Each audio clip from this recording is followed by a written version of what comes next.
सारा ये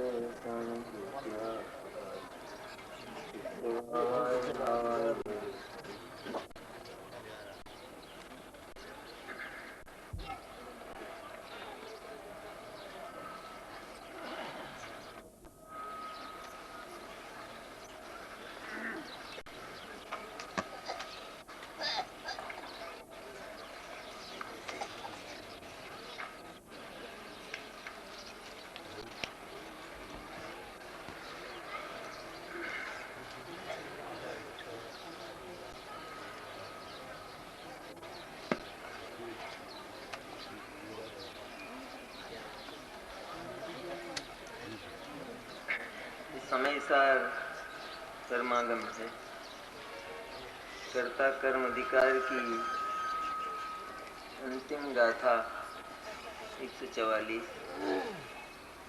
इस पर हम लोग चर्चा करते हैं। कर्ता कर्म अधिकार भरत क्षेत्र का कोई अद्भुत अधिकार है, समय सार का। इसके हेतु पर हमने विचार किया था, कर्ता कर्म अधिकार की सृष्टि क्यों हुई, क्या आवश्यकता है। कर्ता और कर्म का वास्तविक स्वरूप बताना इस अधिकार का प्रयोजन है। और उसकी जो पद्धति है, आत्मानुभूति की जो पद्धति है, उसमें फर्क नहीं है। कर्ता और कर्म कहकर भी आत्मा का वास्तविक कर्म क्या है, यह बताकर भी कर्म की दृष्टि नहीं कराते हैं, बल्कि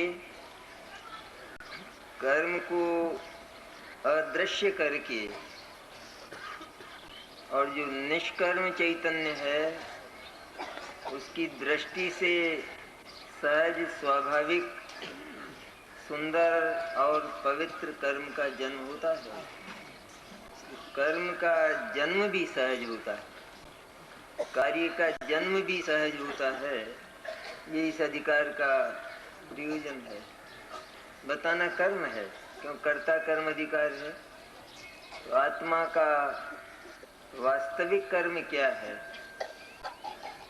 ये कोई कठिन प्रश्न नहीं। जैसा आत्मा वैसा उसका कर्म।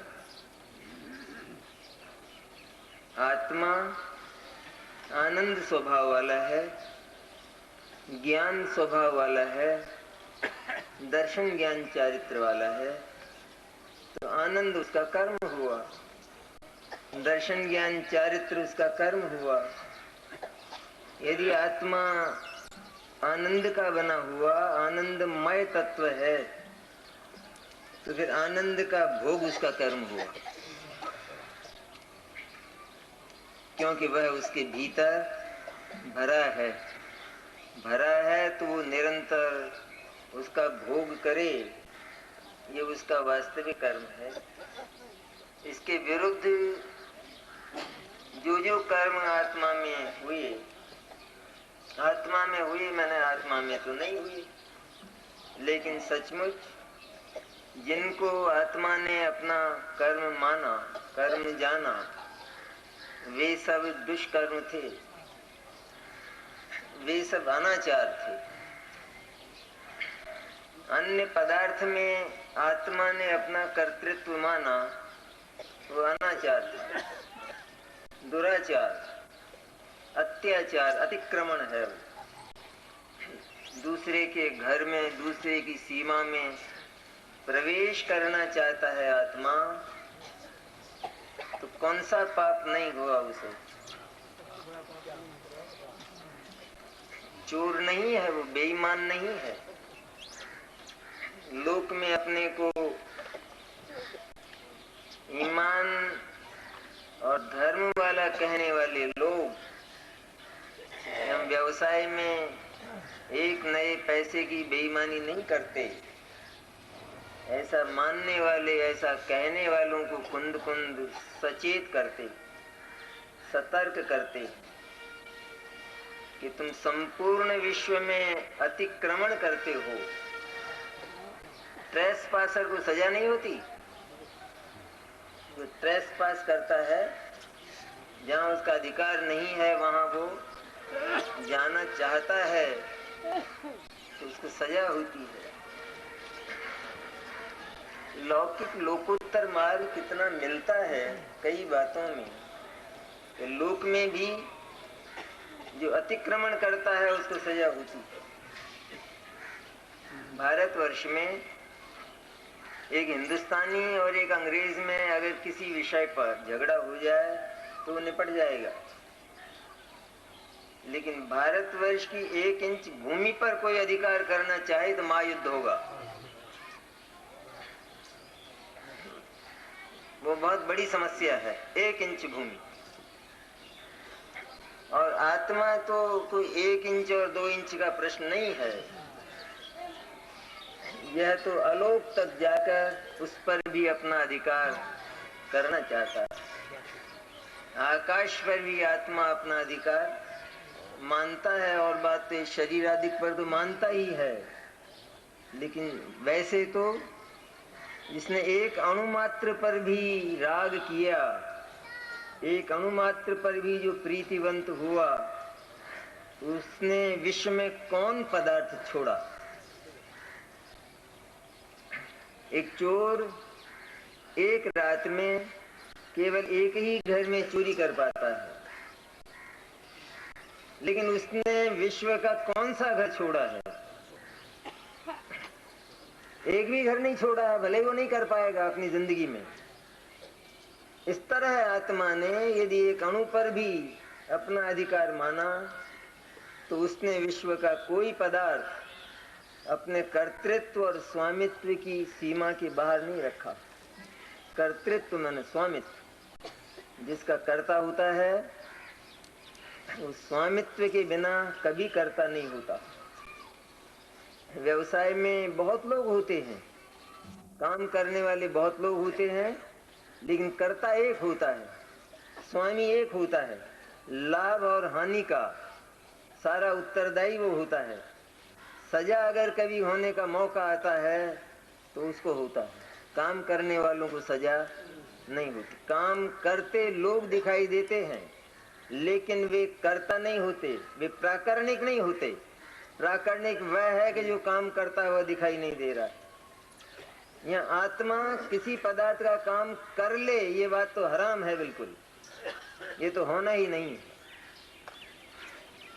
काम नहीं करते हुए भी जो सचमुच उस कार्य का स्वामित्व रखता है वो महापापी है वो, क्योंकि वो संपूर्ण विश्व पर अपना अधिकार चाहता है और अधिकार होता नहीं, कार्य होता नहीं है, आज तक हुआ नहीं।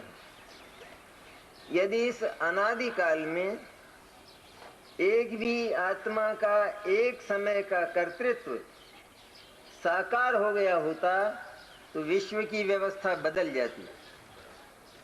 एक भी एग्जाम्पल, एक भी उदाहरण अगर इस विश्व में ऐसा मिल जाता कि आत्मा ने शरीर में ऐसा करना चाहा और वो हो गया तो प्रिंसिपल बदल गया। ये इतना कठिन है जैन दर्शन कि तुम एक उदाहरण केवल बता दो। इस विश्व में अनंत जीव हैं और अनंत जीवों का सदा से ही अनंत कर्तृत्व रहा है, लेकिन एक भी उदाहरण ऐसा नहीं है कि किसी एक भी जीव का कर्तृत्व इस विश्व में फल गया हो। वो नहीं। अगर हो जाए तो सिद्धांत बदल जाएगा, तो सचमुच निश्चित रूप में आत्मा कर्ता हो जाएगा।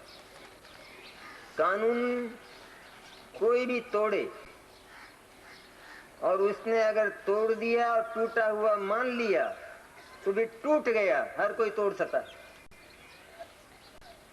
लेकिन आदमी कानून तोड़ना चाहता है, कानून टूटता नहीं है।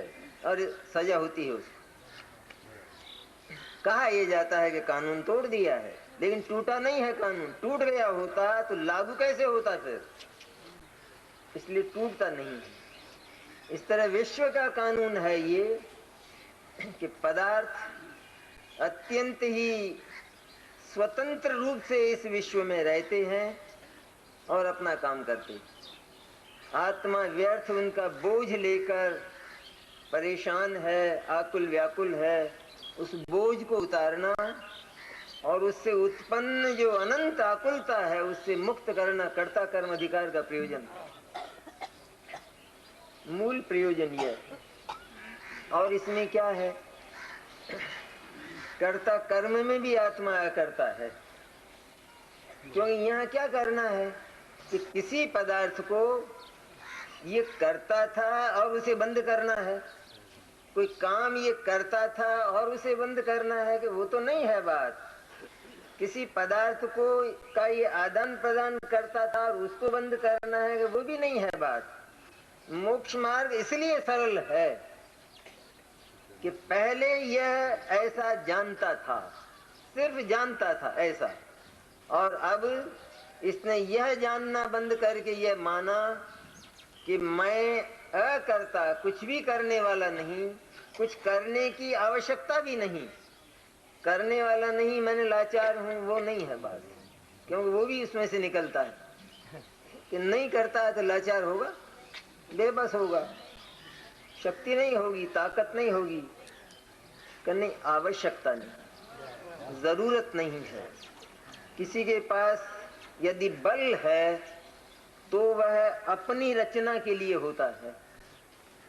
एक आदमी ताकत वाला है किसी बस्ती में, तो उसका अर्थ यह नहीं है कि वो रोज किसी से लड़े तब ताकत का प्रदर्शन हो, ये उसका अर्थ नहीं। उसकी ताकत स्वयं अपनी रचना के लिए हो। इसी तरह आत्मा की जो शक्ति है, पुरुषार्थ है उसका, वो स्वयं अपनी रचना के लिए हो, अपने लिए हो। विश्व को उसकी आवश्यकता बिल्कुल नहीं है, क्योंकि जैसे आत्मा स्वयं अनादि निधन है, अकृत है, इस तरह हर पदार्थ अकृत है। कौन बर्दाश्त करेगा आत्मा की इस बात को? मौन संदेश इस सृष्टि का है कि तुम हमारे बीच हस्तक्षेप मत करो, छेड़खानी मत करो, इसका नतीजा अच्छा नहीं होगा। कर तो सकोगे ही नहीं, लेकिन इस तरह की चेष्टा अपने भीतर भी मत करो।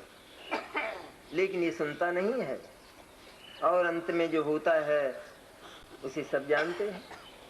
जिनवाणी उसका चित्रण करती है कि क्या उसका फल होता है कर्ता कर्म का। वो बोझ एक क्षण में उतारती है जिनवाणी कि तुझे क्या जरूरत है, आवश्यकता क्या है। हम किसी पदार्थ में कुछ करना चाहते हैं तो उसका कोई प्रयोजन तो हो। उस पदार्थ के पास हमारे लिए क्या है कि वो हमको दे सकेगा। हम जो चाहते हैं वह यदि उसके पास है तो जरूर लें।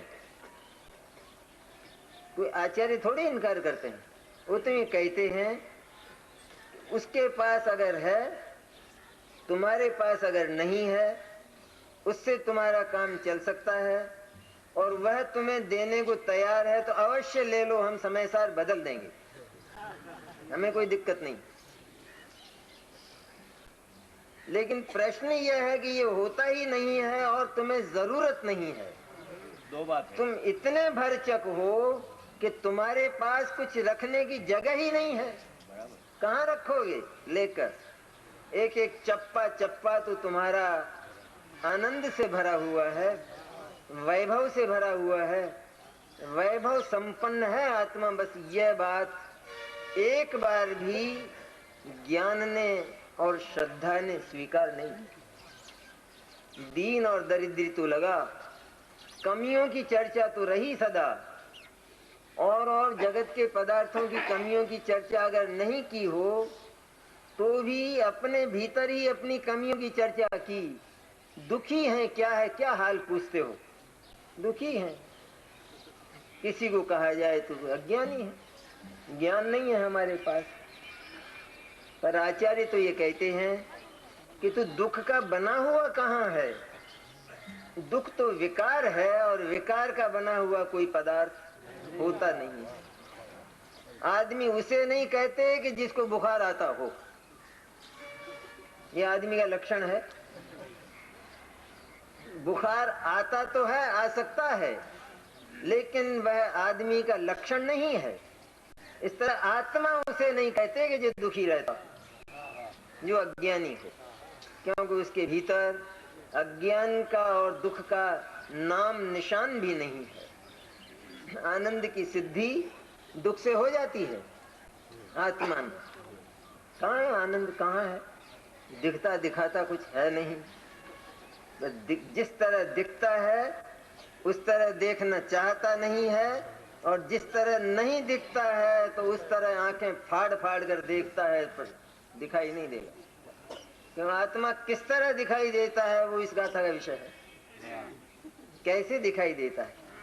ये देखना चाहता है आंखों से, ये देखना चाहता है कानों से, ये देखना चाहता है नाक से, ये देखना चाहता है जीभ से, और ये देखना चाहता है मन से, और इनसे वो दिखता नहीं, वो नहीं दिखेगा। कोई गाना गाता हो और आदमी बहरा हो तो वो कहता है मैंने तो जीभ से ही स्वाद ले लिया, उसका इतने बहुत अच्छा किया। अरे पर वो होता नहीं है ना, हो नहीं सकता है। आत्मा जिस तरह दिखाई देता है ना, आत्मा यदि वह है तो जानने में आएगा। कौन कहता है कि है और जानने में नहीं आएगा? ज्ञान का काम जानना है, इसलिए है आत्मा और अनंत शक्तियों का सम्राट है। यह बात एक बार भी आत्मा के विश्वास में नहीं आई। उसको आत्मा खोखला लगा हमेशा ही, ऐसा लगा भी जैसे बिल्कुल रीता है और इसको भरना है, लेकिन वह पूरा है। आनंद उसका स्वभाव कहाँ है? उसकी सिद्धि कैसे होती है कि दुख नहीं होता है। दुख का अनुभव भी हर जीव प्रत्यक्ष करता है कि मैं दुखी हूं, मुझे दुख हो रहा है। तो दुख के लिए उसे पूछा जाएगा अच्छा बताओ कौन से रंग का है, तो दुख का रंग बता सकता है तू? तो दुख का रंग अगर तू नहीं बताता है तो फिर दुखी नहीं है कहते। यही दुखी तो मैं हूं, क्योंकि मुझे प्रत्यक्ष अनुभव में आ रहा है। दुखी हूं, बहुत दुख है, ऐसा मुझे वेदन में आ रहा है। अच्छा उसका तोल बताओ कितना किलो है, तो उसका भी पता नहीं। उसका रंग ने अच्छा स्वाद बताओ, दुख खट्टा है कि मीठा है, कड़वा है, कैसा है, वो भी नहीं। तो क्या है उसमें? आवाज आती होगी दुख में? आवाज भी नहीं आती, लेकिन दुख है। दुख है और वो मुझे प्रिय नहीं, पसंद नहीं, क्योंकि वह तो परेशान करता है, तकलीफ देता है, इसलिए वो विकार है। और विकार तब तक नहीं होता कि जब तक उसके पीछे, उसके विरुद्ध, उसके विपरीत कोई शक्ति ना हो, तब तक विकार नहीं होता है। इसलिए दुख के पीछे, दुख से विपरीत सुख नाम की शक्ति, सुख नाम का गुण आत्मा के भीतर पड़ा है, तब दुख हो सकता है, अन्य उससे नहीं होगा। सुख पड़ा है इसलिए दुख नहीं होता है, पर सुख का दर्शन नहीं है इसलिए दुख होता है। सुख की स्वीकृति नहीं है इसलिए दुख होता है। सुख से दुख नहीं होता है, सुख स्वयं दुख नहीं है, दुख स्वयं सुख नहीं है, लेकिन दुख वहीं होता है कि जहां सुख नाम की शक्ति पड़ी है, इसलिए दुख वो सुख का विकार है। तो सुख को सिद्ध किया नहीं किया दुख ने? अगर हो ही नहीं, बिल्कुल कोई चीज ही नहीं है, तो पर्याय नहीं होगी। हो सकती है पर्याय? नहीं हो सकती। मुनिराज हैं तो मुनिराज नग्न रहते हैं। अब कोई ये कहे कि मुनिराज के कपड़े चोरी हो गए, क्या विचित्र है बात। अथवा कपड़े फट गए, कपड़े कहाँ थे? कि कपड़े तो नहीं थे लेकिन फट गए। ये संभव नहीं है बात। जहां वस्तु नहीं है तो वहां पर विकार, वस्तु है, गुण है तो विकार हो ही हो, सो आवश्यक नहीं। यहाँ तो ये हुआ है कि गुण भी था और विकार भी हुआ हर आत्मा में। कोई आत्मा सदा से शुद्ध पर्याय में था ही नहीं, हमेशा से। लेकिन विकार तभी होता है कि जब उसके पीछे कोई शक्ति होती है। एक व्यक्ति कोई बोले कि मेरे करोड़ रुपए की चोरी हो गई। देखो, करोड़ रुपया था तेरे पास, तू तो भीख मांगता है। तो करोड़ रुपया तो नहीं था लेकिन चोरी हुई है। तो किसकी हुई चोरी? जब वस्तु नहीं थी तो फिर पर्याय कहां से होगी? वस्तु है, शक्ति है, तो पर्याय सही और गलत, सम्यक और मिथ्या, दो प्रकार की हो सकती है। लेकिन शक्ति ही नहीं है तो पर्याय नहीं होगी। इसलिए जो होने वाला दुख है प्रति समय वेदन में आने वाला, वो सुख नाम की शक्ति को, सुख नाम के गुण को बिल्कुल सिद्ध करता है। और दुख का वेदन आत्मा में ही होता है, शरीर में नहीं होता। मानते ही है कि इसमें होता है। ये अवश्य है कि बुखार शरीर को आया, पर जिसको बुखार आया उसको दुख नहीं, जिसको बुखार नहीं आया उसको उसका दुख है। ऐसा पागल कौन मिलेगा? जिसको ज्वर है वो दुखी नहीं है, उसने कभी शिकायत नहीं की कि मैं गर्म हो गया। हो गया गर्म तो मेरा स्वभाव है, वो तो मेरा गर्म होना, ठंडा होना, ये तो काम ही है मेरा रात और दिन का। लेकिन ये कहता है कि मैं गर्म हो गया। गर्म हुआ है कोई और, उसे बिल्कुल तकलीफ नहीं है, और आत्मा कहता है कि मैं गर्म हुआ हूं और मुझे कष्ट है, मुझे तकलीफ है। इस समस्या का समाधान कौन करे? कि केवल कर्ता कर्म अधिकार कुंद कुंद जैसे आचार्य इसका समाधान करते हैं कि जो गर्म हुआ है उसी को गर्म रहने दे, तू कभी गर्म होता नहीं है, क्योंकि गर्म होना तेरा स्वभाव। तेरे पीछे ऐसी कोई ताकत नहीं कि तू गर्म हो जाए, ऐसी कोई शक्ति ही नहीं है आत्मा के भीतर। इसलिए मैं गर्म हुआ हूं ये जिसने माना है तो वह अवश्य ही अनंत काल तक शरीर का कर्ता बना रहेगा, उसकी सुरक्षा का प्रयत्न करता रहेगा, और उसकी सुरक्षा कभी होने वाली नहीं है।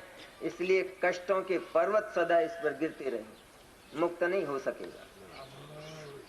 ये निचोड़ करता कर्म अधिकार का, चिंताओं से मुक्त होने का, भार को उतार कर फेंकने का एकमात्र यदि तरीका है तो आत्मा ये जाने कि मैं सिर्फ ज्ञान वाला हूं, सिर्फ ज्ञान मेरा धन, ज्ञान मेरी संपत्ति है।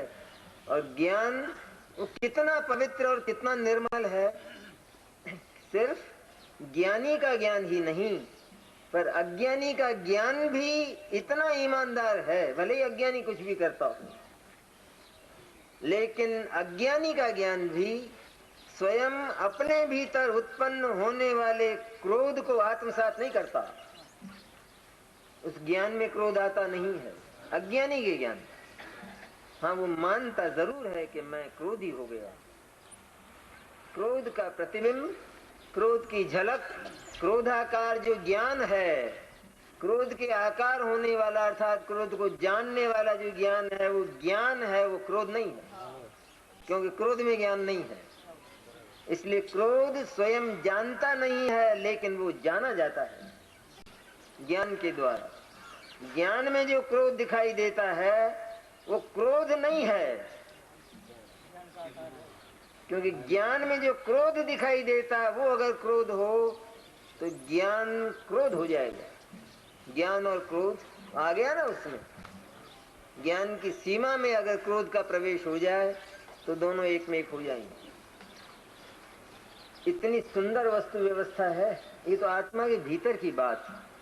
स्वयं आत्मा में उत्पन्न होने वाला विकार तो ज्ञान में, अज्ञानी के ज्ञान में भी सिर्फ जानने में आता है। उसको भ्रम यह होता है कि ऐसा मैं ही हो गया, स्वयं मैं ऐसा बन गया। जैसे एक बालक है और वो बालक चलता है, उसके साथ में उसका पिता भी चलता है और बालक के पीछे पीछे उसकी परछाई चलती है, आगे आगे बालक चलता है। बालक घूम कर देखता है तो ये देखता है कि ये मेरे पीछे कोई चल रहा है, भाग रहा है मेरे पीछे मुझे मारने के लिए, उसको ऐसा लगता है। तब वो अपने पिता को कहता है, पापा देखो कोई मुझे मारने के लिए मेरे पीछे पीछे भाग रहा है, मैं चलता हूँ और ये मेरे पीछे पीछे आता है। तो पिता समझाता है वो तू ही है और कोई नहीं, इसलिए भय करने की आवश्यकता बिल्कुल नहीं है। अज्ञानी को लगता है कि सारे क्रोधादिक रागादिक ये मेरे भीतर आ गए हैं, मेरे भीतर मैं स्वयं ऐसा बन गया हूं, क्योंकि इस अधिकार का प्रारंभ ही वहीं से किया है आचार्य ने कि जो क्रोध और ज्ञान में भेद नहीं जानता है, क्रोध और आत्मा में जो भेद नहीं जानता है वह क्रोध का करता है। उसको नियम से क्रोध में अहम और ममत्व वर्तता है। क्या क्रोध में ममत्व और क्या क्रोध का अहम? क्रोध किसी को अच्छा लगता है कि अच्छा तो नहीं लगता है। जब अच्छा नहीं लगता है तो फिर कहां हमको क्रोध से प्रेम रहा? अच्छा नहीं लगना, बुरा लगना, ये बिल्कुल अलग बात, ये टॉपिक ही बिल्कुल न्यारा है। लेकिन जिसने क्रोध रहित उस ज्ञान स्वभाव का दर्शन नहीं किया, उसको निश्चित रूप में क्रोध के साथ अहम और ममत्व होगा ही होगा, क्योंकि ममत्व कहां जाएगा। और जिसके साथ ममत्व है उसके साथ नियम से कर्ता कर्म भाव रहे। इसलिए मैं क्रोधी हूं, इसमें क्रोध मेरा कर्म और मैं उसका कर्ता। तो आत्मा क्या क्रोध का करता है? जो क्रोध नाम की चीज ज्ञान में है ही नहीं तो वो निकलेगी कैसे, कहां से आएगी? तो फिर क्रोध होता तो है, तो क्रोध आत्मा के धरातल में से नहीं आता, वो ऊपर ही ऊपर पैदा किया जाता है। जैसे पानी में काई रहती है, वो कोई भीतर से पैदा नहीं होती है, ऊपर ही ऊपर है। इस तरह उस आत्मा के बल के स्वभाव का दर्शन न करके और केवल अपने को क्रोध की छाया भी केवल कहने की है बात। वो ज्ञान जो क्रोध को जानता हुआ परिणमित होता है, तो अज्ञानी को ऐसा लगता है कि क्रोध मेरे भीतर ही है और मैं ही क्रोधी हूं, ये उसने माना है। तो मैं क्रोधी हूं जिसने ऐसा जाना, उसने क्रोध को अपना कर्म और उसको अपना कर्ता माना। क्रोध का होना पर्याय में, इसका नाम कर्ता कर्म भाव नहीं है, ये अलग है बात। कर्ता कर्म अधिकार कोई अलौकिक चीज है बिल्कुल, क्योंकि ऐसा माना जाता है कि क्रोध हो रहा है ना तो फिर आत्मा ही करता हुआ, तो वो अलग प्रकरण है ये द्रव्य और पर्याय का। यहाँ तो क्रोध का जिस समय क्रोध हो रहा है बस उसी समय आत्मा क्रोध का कर्ता और अकर्ता, दो बात। क्रोध हो रहा है तो जिसने ये जाना है कि ये क्रोध मैं ही हूं, ये आत्मा तो शांत तत्व है ना, उसमें क्रोध का क्या काम? जिसका स्वभाव ज्ञान है और जिसने ये जाना है कि मेरा तो सिर्फ ज्ञान मात्र स्वभाव है। आनंद, ज्ञान का दूसरा नाम आनंद। क्यों ज्ञान लगता है सूखा सूखा, जैसे उसमें कोई माल नहीं। ज्ञान ज्ञान ज्ञान क्या करेंगे? ज्ञान ये जान लिया सफेद है, इसमें क्या मिला के? तो ज्ञान का दूसरा नाम आनंद है, क्योंकि ज्ञान सदैव निर्भर है। तो जब जब ज्ञानोदय होता है, सच्चे ज्ञान का जब उदय होता है, कोई मिलते हैं सत्पुरुष, सत्पुरुष का योग, ज्ञानी का योग जब मिले और उनकी बात को अपने सारे पूर्वाग्रह, दुराग्रह, मताग्रह सबको एक ओर रखकर उनको चुप करके जब ज्ञानी पर सर्व समर्पण करके यह जानकर कि सचमुच यह कोई अद्भुत और अपूर्व पुरुष है, ये भी अपना ही ज्ञान निर्णय करेगा। ज्ञानी तो ये कहेंगे कि हमारी बात सुन, हम तुझे सही रास्ता, सही मार्ग बताते हैं, हम आश्रम बताते हैं कि जो शांति का निकेतन है। लेकिन ये माने न माने, ये तो इसी की मर्जी है। इसलिए निर्णायक भी यही है स्वयं कि सचमुच यह जो मिला है मुझे, ऐसा पहले नहीं मिला कोई कहने वाला। पहले जो जो समस्याएं मैंने रखी किसी के सामने, तो उन्होंने जो समाधान बताए उससे कोई अपूर्व समाधान इसने बताया है, इसलिए पुरुष भी अपूर्व है, अद्भुत है। ये अपना ज्ञान निर्णय करता है। और जब उनकी वाणी सुनता है कि तू तो सिर्फ ज्ञान स्वभाव वाला अर्थात निर्भर, निश्चिंत और आनंद में तत्व है, तेरे जानने में कोई भार नहीं होता है। जानने से भार आता है? अगर जानने से भार आता है तो दुनिया के सब लोग आंखें फोड़ लेंगे, भार होता हो तो। लेकिन जानने में कहाँ भार है? किसी को जाना जाए फिर भी आंख थकती नहीं है, ये तो लौकिक बात। इसी तरह किसी को जाने ज्ञान, लेकिन ज्ञान पर जिसको जाना है उसका भार कहाँ है? अरे और उसके आने जाने की बात तो बहुत दूर, लेकिन जानने का भार भी ज्ञान में नहीं। इसलिए ज्ञान निर्भर रहता है।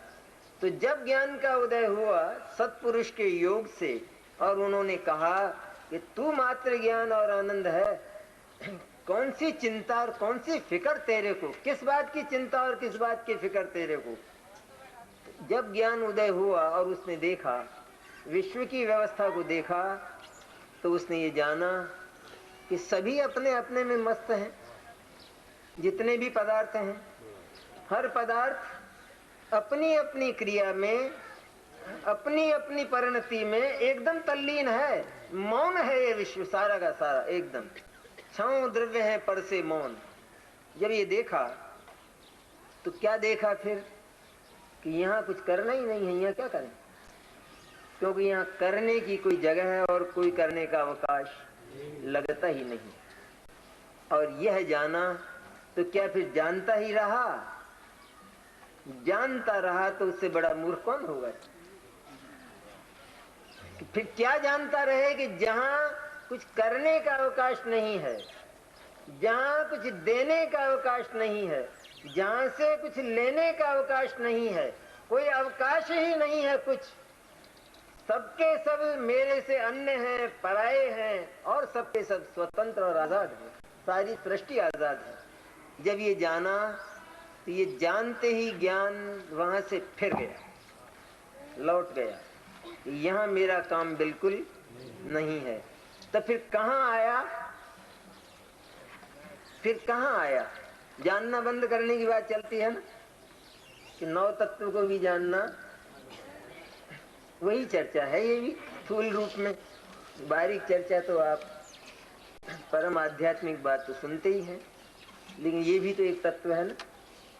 तो जाना उसको, और जब ये जाना कि अपना यहाँ कोई काम नहीं है, व्यवस्थित है सारा का सारा, तो ज्ञान लौटता है वहां से। वहां से लौटा तो फिर कहाँ टिका, ये प्रश्न है। कि जो सबके सब वैसे ही थे वहां नहीं टिका।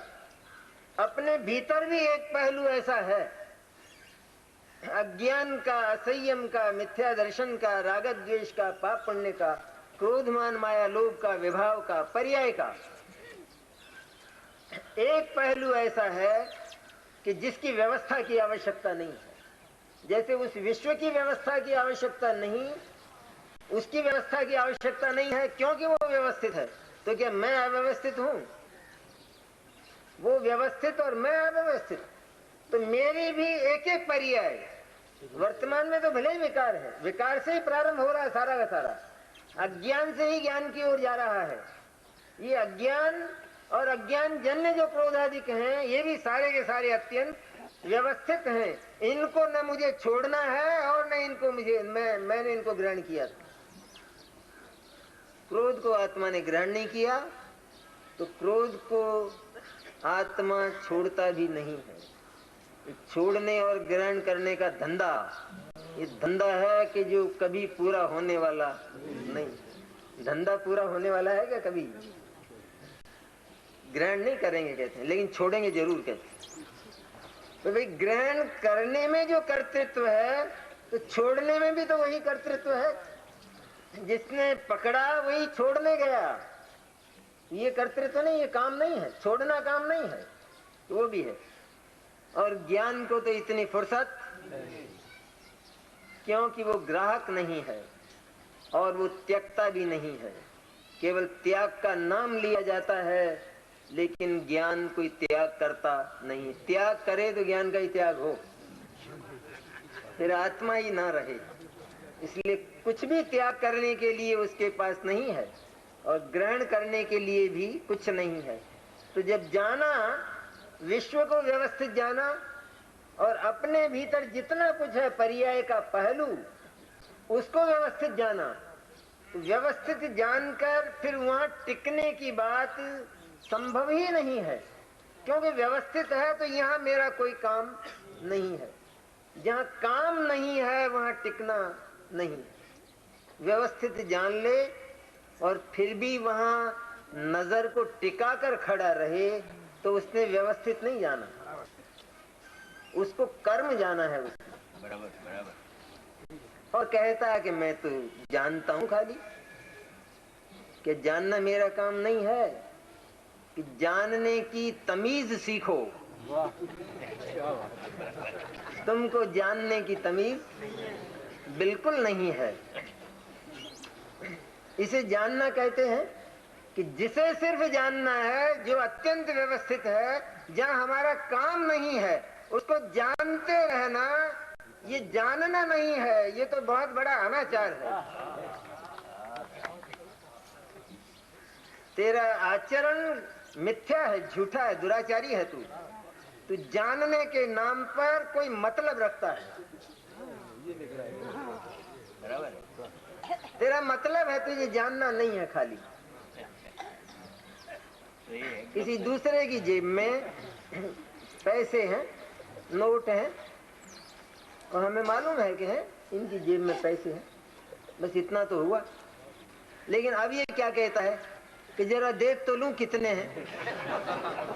तो ये क्या बात है भाई? आपको मतलब नहीं, मतलब कुछ नहीं, देखना है, जानना है। कि थोड़ा सा होश में बात करो, कुछ पी कर तो नहीं आए हो। इसको जानना कहते हैं। जान लिया अर्थात ये मेरे नहीं है, तो तुम्हारी नजर ही मेरी जेब की तरफ नहीं रहना चाहिए।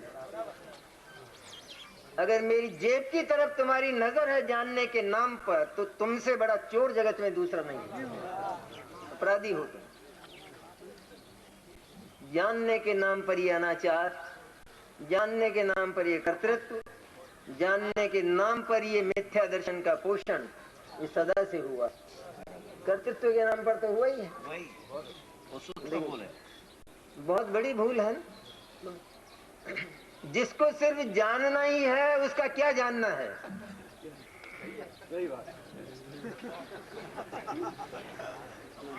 कुछ काम हो तो जानते रहो, लेकिन जब कुछ काम ही नहीं है, सिर्फ जानना ही है। और क्या जानना है? कि कुछ भी मेरा नहीं है, बिल्कुल मेरा नहीं है, यहाँ मेरा कोई काम नहीं है। तो चल दो वहां से। वहां पर खड़े रहने की भी आवश्यकता नहीं है, बिल्कुल नहीं है। व्यवसाय करते हैं सब लोग, और उनकी दुकान के सामने आकर कोई एक आदमी खड़ा हो जाता है, सामने खड़ा हो जाता है सड़क पर। अब आप पूछते हैं क्यों खड़े हो? तो वो कहता खड़ा हूं, तुमको मतलब? सड़क सरकार की और आंखें मेरी, और दुकान तुम्हारी। खड़ा हूं, देख रहा हूं, कुछ ले रहा हूं, हाथ लगा रहा हूं कि नहीं, वो तो कुछ नहीं कर रहे हो, तो फिर खड़ा हूं कि नहीं, तुम खड़े नहीं रह सकते। क्या विचित्र है बात। अरे सड़क सरकार की और आंखें मेरी, और दुकान तुम्हारी, और मैं छू नहीं रहा हूं, फिर यहां से क्यों चला जाऊं? कि जाता है या नहीं, या पुलिस में रिपोर्ट करूं? क्योंकि यह खड़े रहने, ये देखने की तमीज नहीं है, ये देखने का तरीका नहीं है। जहां तुझे कोई मतलब नहीं है वहां से चलता हो जा बिल्कुल। इस तरह ज्ञानी जानने का प्रयास ही नहीं करता है ना, क्या जाने वो।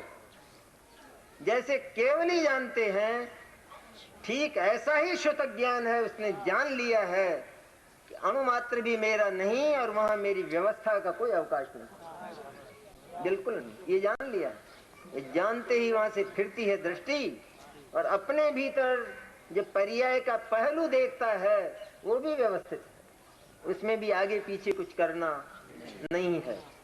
करना नहीं है, कर नहीं सकता हो ऐसी नहीं है बात, लेकिन वहां होना नहीं है और इसे करना नहीं, इसे करने की आवश्यकता बिल्कुल नहीं। रात को चर्चा की थी अपने प्रैक्टिकल कि पहले अगर यह बात समझ में नहीं आती हो हमारे कि हम अपनी पर्याय की व्यवस्था भी नहीं कर सकें, तब तो हमारे सारे ही राइट्स, सारे अधिकार छिन गए। तो पहले व्यवस्था करके देख लो, जब थक जाओ तब सुनना थे। आचार्य तुम्हें कही पहले व्यवस्था करके देख लो, क्योंकि सब अपनी अच्छी से अच्छी पर्यायें लाना चाहते हैं तो ले आओ, फिर उसमें क्या देर है। जब लाने ही वाले हैं हम तो हमको ले आना चाहिए, ले आए तो ले आए। फिर क्या लाए? ये सम्यक दर्शन लाए। ये सम्यक दर्शन ही क्यों लाते हो? मोक्ष लाओ ना। बीच के सारे गुण स्थानों को बिल्कुल बात कर दो, समाप्त कर दो और मोक्ष लाओ। कि साहब वो तो आता नहीं है, अभी नहीं आता है तो चुप बैठो, वो जब आना है तब। वो इसीलिए नहीं आता है क्योंकि तुम्हारी नजर उधर लगी है, तुम्हें उससे ममत्व हो गया है। मोक्ष होता है जानने में आता है, लेकिन आत्मा मोक्ष नहीं करता, क्योंकि आत्मा के पास वह मोक्ष नहीं है। आत्मा के पास मोक्ष है तो सही, लेकिन वो त्रैकालिक मोक्ष है, वो आने वाला मोक्ष आत्मा के पास नहीं है। एक मुक्त है सदा, इसलिए वो उसको करता नहीं।